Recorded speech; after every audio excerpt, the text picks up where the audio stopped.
everybody has some level of body dysmorphia, at least at one point in time or another. I'm somebody who's been doing this for 21 years. I would say that your level of body dysmorphia will change over time, but I don't know if it ever goes away. And I think that's a good thing to a certain degree. People think about body dysmorphia and it just sounds like a bad thing. But I think body dysmorphia to some degree is what keeps a lot of us motivated and hungry. Even at this stage in the game for me, I'm constantly complimented and people tell me all the time how muscular I am and how big I am and this, that, and the other thing. And, I still look at myself in the mirror and I still say, okay, Pete, you could put on another 10 pounds of muscle. I'll easily compare myself to somebody that's bigger and say, well, compared to you, that's big. I don't consider what I am big. So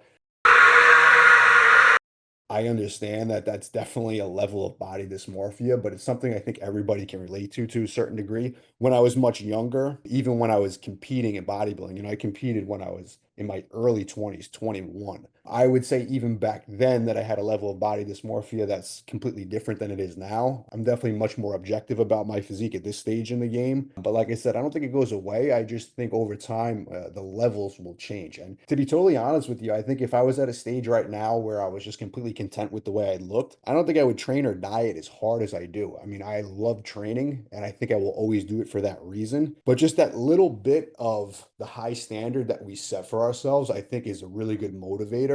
And I think it's one of the things that always kept me hungry. And I always still look at my physique now and say, I look great. Like I'm definitely proud of what I've accomplished with my physique, but there's always room for improvement. What can I say about body dysmorphia as far as somebody that's it's to a point where it's negatively impacting them? You always have to look at small wins and progress along the way. And I think that that's one of the things that I've always been good with, even again at this stage where I always feel like I have more I can be doing. I definitely take in all the little wins. So every time I set a new strength personal record, if I'm trying to gain weight or lose body fat, if the scale moves 1 pound in the direction that I'm looking to go, I take all those mini wins and stack them on top of each other. And that makes me always confident that what I'm doing is working and appreciate the progress that I make.